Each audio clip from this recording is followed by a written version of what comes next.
Salut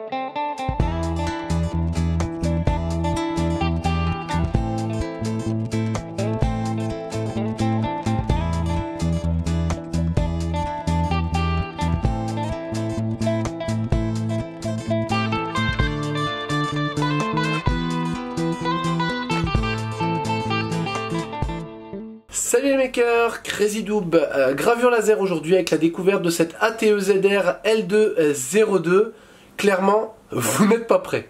Découvrons ensemble le contenu du carton. Donc déjà une plaque métal pour les gravures. La partie avant du châssis, donc avec le contrôleur. J'étais censé avoir un écran avec. On verra après, j'espère qu'il est bien présent. Donc on a une petite carte Wi-Fi, apparemment qu'une petite antenne. Au niveau châssis, c'est quelque chose de correct. Bon, on a une machine assez design apparemment. Bon, c'est plutôt sympa. Au niveau qualité, bon, c'est assez proche de Dixtool. On a de la pièce moulée quand même. Hein, on n'est pas sur du plastique. Hein, on est vraiment sur du bloc alu. Hein, vraiment de la pièce moulée. C'est la première fois que je vois ça. Sur ce type de machine, ouais, ils ont fait un design vraiment sympa, donc c'est assez robuste apparemment. Effectivement, le petit écran qui est là, c'est une prise HDMI dessus. Ouais, c'est pas mal. Un petit design un peu sympa. On a une pièce pareille, assez travaillée. Il y a vraiment de la recherche, donc toujours avec un. Alors on a un peu de plastique, la partie avant est en plastique. Ouais, là on est plutôt sur du plastique, sur cette partie là, mais en tout cas voilà, c'est bien fini, hein, c'est propre. La partie arrière, donc on retrouve les pièces moulées, donc pareil, belle qualité, c'est bien monté. Ouais, donc niveau design, je trouve ça assez sympa, franchement, c'est bien travaillé. Ouf, ah oui. Alors, hop, attention de ne pas tout abîmer. Donc là, on a la carte au-dessus. Donc ça en fait c'est le portique principal, ouais, qui est belle facture, ouais. Donc en gros on a le moteur qui est intégré ici, on a un système de réglage de focus, enfin une marque qui a compris, voilà, bah, c'est de série, hein. Voilà. C'est très souple, donc je sais pas trop comment ça fonctionne en termes de réglage, j'espère que ça reste assez fixe quand même. Bon, ça bouge peut-être pas, hein. Voir si c'est stable. Mais bon, en tout cas, ça a le mérite d'exister, c'est super. Le guidage, on est sur une glissière à billes. Belle qualité également et pièce standard. C'est-à-dire si demain il y a un peu d'usure, bah, ça se remplace. Moteur pas classique, courroie GT2. Palier à roulement. Donc réglage de tension ici sur le côté. Et ben voilà, on a enfin quelque chose qui est plutôt bien fait. On a ici le passage pour les racisses, donc il ressort de l'autre côté, qui est déjà installé en plus. Tuyau très souple, donc à mon avis ce sera plutôt pas mal. Et non, c'est top, hein. Là c'est top. On a des petites butées, alors par contre ouais, les butées fin de course, pas terribles. Des petits micro switch, c'est un peu cheap. Alors, un des latéraux, pareil, qui est bien foutu. Donc moteur pas standard, donc avec tige traversante, enfin axe traversant avec un coupleur, donc les deux moteurs, enfin il y aura un moteur pour les deux côtés sur Y, donc ça c'est bien parce qu'on aura du coup les deux côtés qui seront vraiment synchronisés. Franchement c'est simple et efficace, je vais dire il n'y a pas de fioriture, ils n'ont pas cherché à faire original, ça fonctionne bien. Au niveau des guidages, donc apparemment on est sur de la tige lisse, alors je sais pas si dedans on a des douilles, je pense qu'on doit avoir des douilles à billes, ouais c'est ça, on a des douilles à billes, donc avec les petits joints en plus, hein, donc la bonne douille, bon, ça a l'air plutôt pas mal du tout, hein. Toujours de la GT1, la GT2 pardon, le petit système ici, donc on peut tendre la courroie également. Ouais, non, franchement c'est pas mal, hein. Je trouve de la mécanique simple. Il n'y a vraiment pas de fioriture. Là, voilà, on a des tiges, faire des vis avec des petites entretoises, enfin des grandes entretoises. C'est simple, mais en même temps très intelligent. J'ai envie de dire, j'ai des marques qui en font des tonnes. Là, c'est voilà, c'est basique, mais à mon avis très fonctionnel. Le deuxième côté, donc bah, on retrouve le même système, si ce n'est ici qu'on aura une tige qui va traverser. Donc la tige est là. Voilà, en fait on viendra insérer la tige et en fait ici on a une petite vis pour venir fixer la tige sur le Sur la poulie, bien foutu, donc petit roulement, hein, on frotte pas métal sur métal, roulement de chaque côté, donc pareil, hein, bah, durable hein, forcément, puisque petit roulement, système de tension aussi, non, bah, c'est top. L'alimentation, donc on est sur du 24 volts 5 ampères, on sera après transfo, il n'y a rien, il n'y a pas de... Les petits sachets de visserie, donc bien numérotés avec les numéros d'étape pour la notice, donc ça c'est vraiment cool. Le câble d'alimentation, un petit HDMI flexible donc pour l'écran, hein, le vent. Ici on a un câble donc avec un adaptateur USB-C, USB-C et USB, donc ce qui veut dire qu'a priori on doit pouvoir l'utiliser avec des tablettes, enfin en tout cas avec des périphériques qui disposant d'un USB-C, donc même sur un PC, un USB-C aussi. Ici on a une petite fiche. Alors ça à mon avis c'est pour le contrôle de l'air assist. Je peux me tromper mais je pense que c'est ça. On a alors un Fixed Focus Block.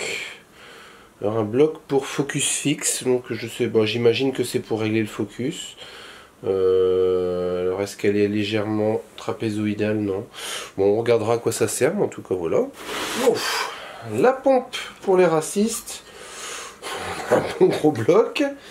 Alimentation 12 volts. Ah, bah, enfin, ça c'est vraiment cool. Voilà. Alors, en fait, toutes les marques utilisent une pompe en 220. Donc, ça oblige à avoir 2 transfos. Là, ça va être alimenté directement par la machine.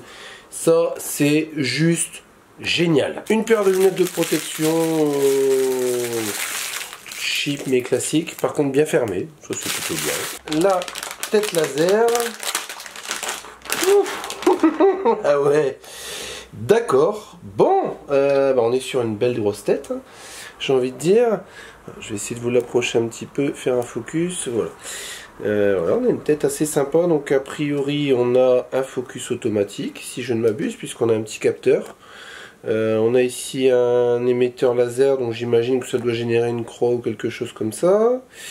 Donc on a l'arrivée d'air qui est juste ici, donc qui est intégrée dans une espèce de petite cloche métal. Donc j'imagine alu, voilà, pas de surchauffe, donc c'est très très bien.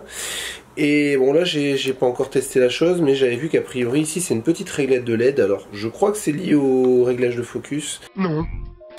Mais voilà, on verra un petit peu au test. En tout cas je sais qu'il y a des petites loupiottes, j'aime bien les petites loupiottes. Non on est sur un beau produit, hein. Franchement, même au niveau design, alors ça sert à rien, hein, je vous entends, mais quand même, voilà, il y a un vrai travail de design. La tête, tout est intégré. C'est vraiment du toute option, quoi. Non, c'est top, hein, franchement, top. C'est non seulement divisé en étapes, mais en plus trié par type de vis. On peut pas plus simple.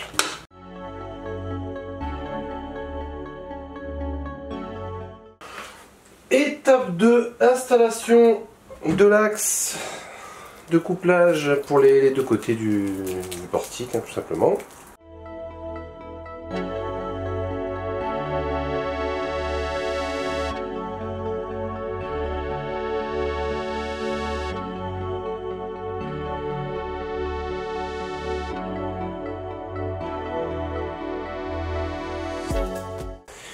Étape 9, grand moment, installation de la tête laser. Son emplacement, donc une espèce de queue d'aronde. L'heure est venue de faire les derniers raccordements. Alors, hop, on va passer sous la machine. Essayer de s'y retrouver un petit peu. On raccorde donc la petite prise ici sur le moteur.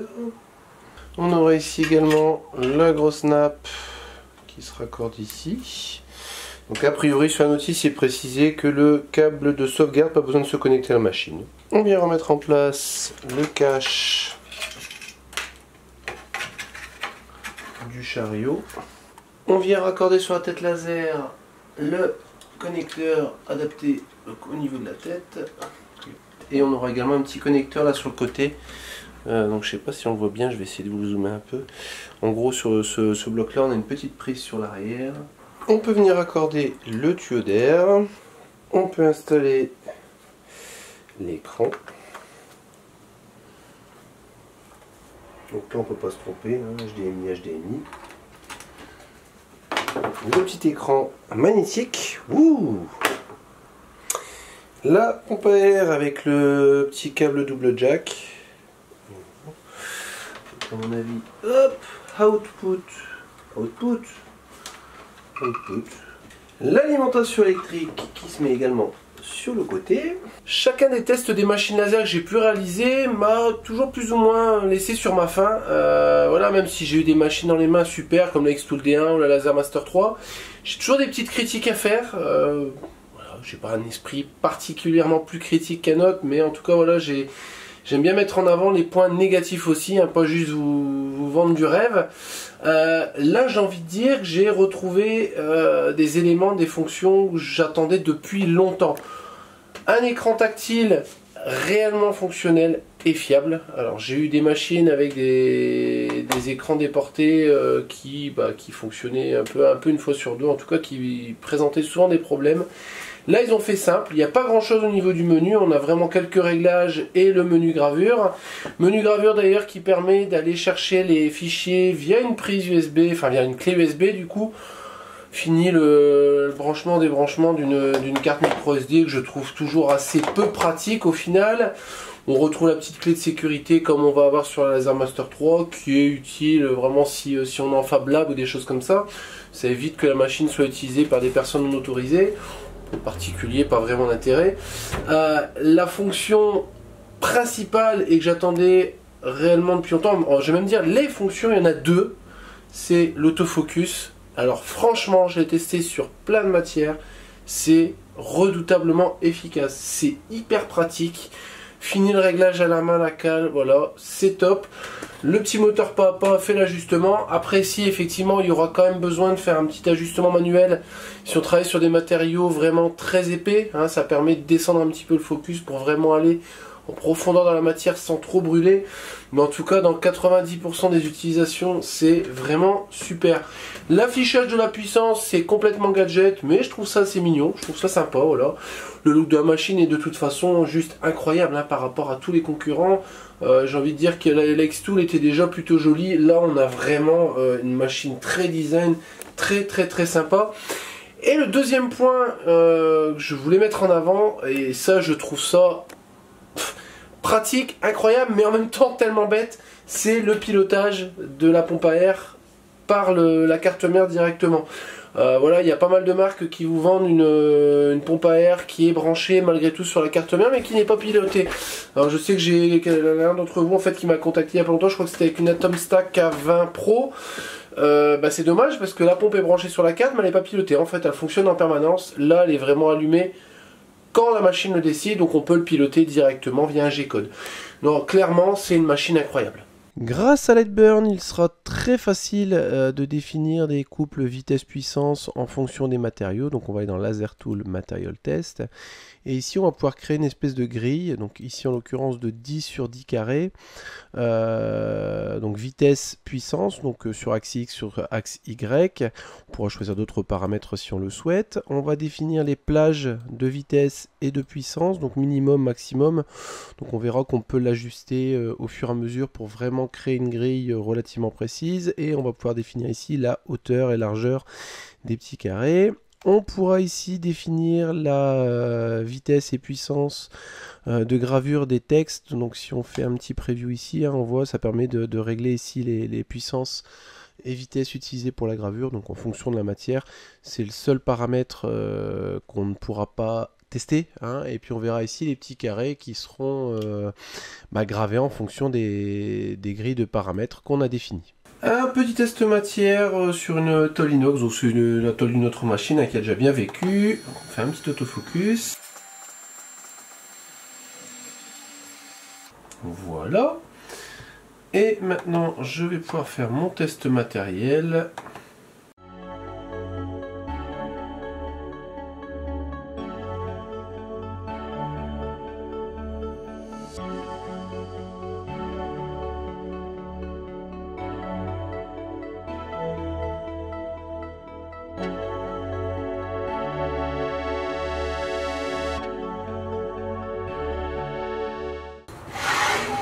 Bon, j'ai pas laissé se finir la gravure parce que bon, là on commence à atteindre les limites. Donc on voit qu'on a réussi à marquer quand même. Alors par contre la tôle a bien mangé du coup avec la chaleur. Ouais, parce que là on a marqué sur la profondeur quand même. Ouais, non, non, on a un laser quand même surpuissant et on sent le grain de la gravure. Donc là on arrive à sortir quelque chose de plutôt pas mal. Il va même falloir que je redresse ma tôle. Mais ouais, non, on a de la gravure fonctionnelle. Donc là, a priori, on doit pouvoir vraiment marquer sur du métal. Un petit test matière sur du contreplaqué. Je crois que c'est du hêtre en 2 mm et demi.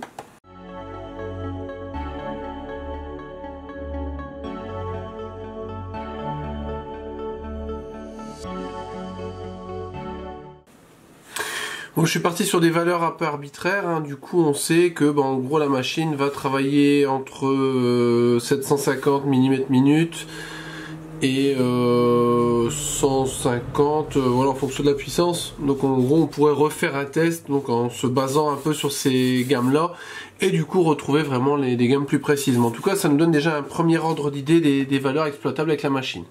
On va refaire un test avec une plage de valeurs proche de celle qu'on a trouvée au premier test.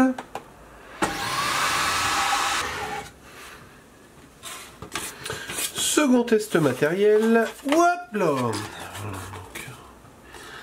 Donc on trouve vraiment la correspondance. Hein. Bon, alors après on peut affiner un petit peu effectivement avec en jouant un petit peu sur la vitesse. On voit qu'à 20%, quelle que soit la vitesse, on sort rien. Voilà, après voilà, faut trouver juste les bonnes valeurs. Enfin, en tout cas, pour revenir à notre machine, on a des gravures quand même qui sont bien nettes. On voit le dégradé de puissance qui est bien régulier. Donc non, ça a l'air très bien. Voilà, en resserrant les plages de réglage, et ben on obtient du coup une gamme qui est plutôt pas mal, hein. On voit qu'ici on a de la profondeur, on tape à peu près sur 1 mm de profondeur, et puis en dégradé on va avoir des variations, du coup ce qui va nous permettre à l'avenir de choisir les valeurs qui correspondent au résultat voulu. Petit test de découpe sur une tablette en pain de 18 mm, donc je suis à 5 mm par seconde et puissance 100%, donc on va lancer la découpe, voir un peu ce que ça donne. D'abord je vais faire un autofocus. Voilà. Ce que je vais faire ensuite, comme je vais taper sur un bois d'une certaine épaisseur, on a 18 donc je vais baisser de 9 mm, histoire en fait que le focus soit un petit peu plus en profondeur dans le bois, ça va faciliter la découpe. Donc j'ai mis une descente à peu près de la moitié de l'épaisseur de la planche et je vais pouvoir lancer ça.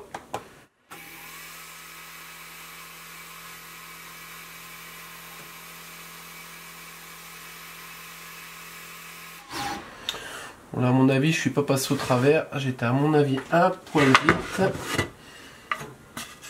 Ouais, non, je suis pas passé. Par contre, bon, j'ai déjà une belle profondeur. Hein. Ce que je vais faire, c'est encore augmenter la vitesse et puis peut-être le faire en 3 passes. Alors, 3 passes et puis on va passer à 5 mm par seconde. C'est parti.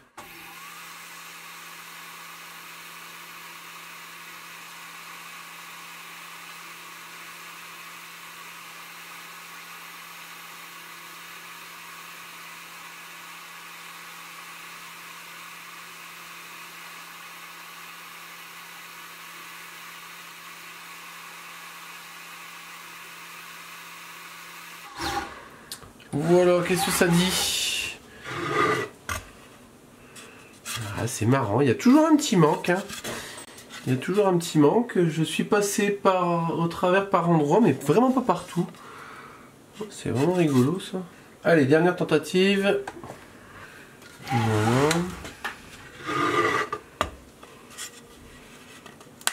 Voilà. Ouais, bon bah là du coup on a réussi à sortir un petit morceau. Mais ouais, c'est marrant, il y a toujours cette sensation en fait de couper plus efficacement dans une direction que de l'autre, je ne sais pas pourquoi.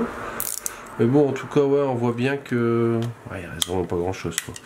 Alors, le laser est peut-être un petit peu moins efficace, ou... Enfin, en tout cas, il y a quelque chose qui est un peu différent de la X-Tool, mais bon, en tout cas, voilà. Hein. Mais ouais, on voit vraiment dans une direction, j'ai un peu moins d'attaque. Mais bon, en tout cas, voilà, on passe sans problème les 18 mm. Un petit essai de gravure et découpe.